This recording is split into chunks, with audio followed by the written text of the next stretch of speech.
The Last Supper. You know, it's one of those stories we all think we know, right? It's been immortalized in art, in faith. We know about the bread, the wine, the betrayal. But what if the version you have in your head is missing some of the most profound, most powerful details? So let's ask that question for real. Because when you isolate the account in the Gospel of Luke, a story emerges it's more dramatic, it's more personal, and honestly, it's way more compassionate than any other telling.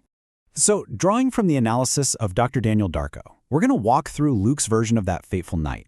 And we're going to uncover how his unique telling really provides the blueprint for Christian communion and offers this incredible message about leadership, about failure, and about grace. Okay, first things first, Luke sets an incredibly intense stage. This isn't just about a group of friends sharing one last meal. Nah. From the very first verses, Luke tells us there are much, much bigger forces at play here. Right out of the gate, see that? This isn't just a story about a guy getting greedy or feeling disillusioned. Luke frames the betrayal as an event of cosmic significance. He wants us to see the spiritual gears turning behind the human drama. You see, as Dr. Darko explains, Luke is showing us a battle between two kingdoms. You have the kingdom of God, represented by Jesus, clashing with the kingdom of darkness, which is actively working through Judas. Now, Judas is still responsible for sure, but he's also a pawn in a much larger conflict. And to really hammer this spiritual setting home, Luke does something pretty amazing. In just the first few verses, he mentions Passover 6 times. Why? Well, what's the Passover story all about?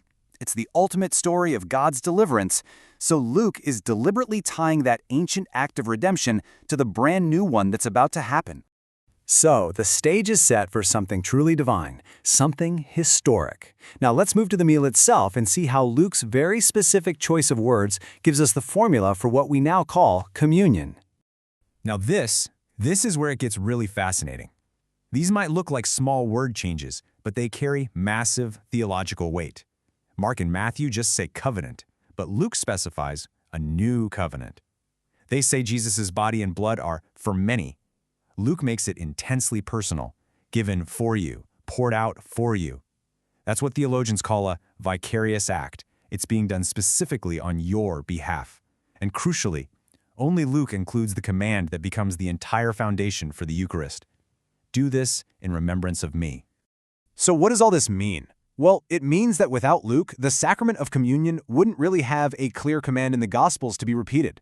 Luke's account is the one that lines up perfectly with what the Apostle Paul tells the early church. You could say it's the theological bedrock of the whole thing. But right in the middle of this sacred, universe-altering moment, Luke yanks us right back down to earth with a very human and, let's be honest, a pretty awkward interruption. Can you even imagine? Jesus has just announced the new covenant, sealed with his own body and blood, and his closest followers immediately start bickering about their own status? It's such a jarring contrast, and Luke includes it for a reason, to set up one of Jesus' most powerful teachings on leadership. So Jesus lays out this stark choice. You have the world's model, which is all about power and titles and being called benefactors. But in his kingdom, greatness is defined by service. And when he says, become as the youngest, whoa. As Dr. Darko points out, in that culture, the youngest was automatically the servant, the one who had to fetch everything for everyone else. Jesus is completely flipping the entire social pyramid upside down. And then the focus shifts. That spiritual conflict that started with Judas now comes for the group's leader, Peter. And notice the wording, Satan has demanded to have them. This isn't a maybe, it's an active, aggressive assault. But Jesus, he's already launched his counteroffensive. And this right here is such a central theme in Luke. Prayer isn't passive, it's not wishful thinking. It's a powerful preventative force. It's Jesus' intercession that's going to keep Peter's failure from being a final one. It's what will allow him to turn back and strengthen his brothers. In this spiritual war, prayer is the weapon. All right, let's move to the final moments of that evening. Jesus and the disciples go to the Mount of Olives.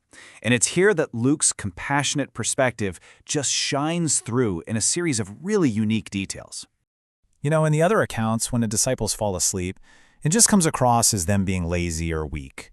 It looks like a huge failure on their part. But Luke, ever the physician, he gives us a diagnosis. They weren't being lazy.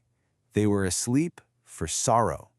Think about that. They were so emotionally and physically crushed that their bodies just gave out. Their sorrow was so deep it exhausted them. Luke is showing us compassion, showing us their very human reaction to an impossibly stressful moment. So while the disciples are asleep, Jesus is in agony, praying so intensely that his sweat is like drops of blood. And in this moment of just extreme human suffering, Luke shows us that he's not completely alone. This detail is only in Luke's gospel. An angel comes, not to take the suffering away, but to give Jesus the strength to endure it. It's this incredibly poignant moment of divine comfort that just highlights how real his human anguish was.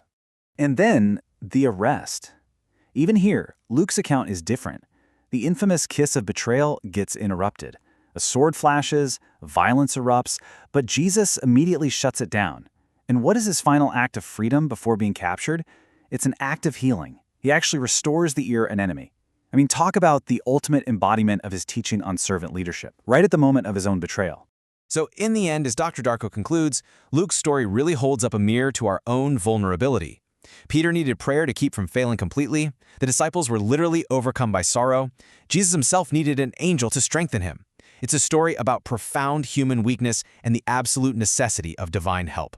So you see, Luke doesn't just give us a historical report.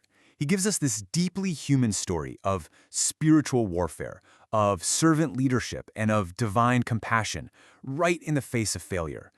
It's a reminder that even in our darkest hours, even in moments of betrayal and grief, there is a place for prayer, for strength, and for an incredible healing grace.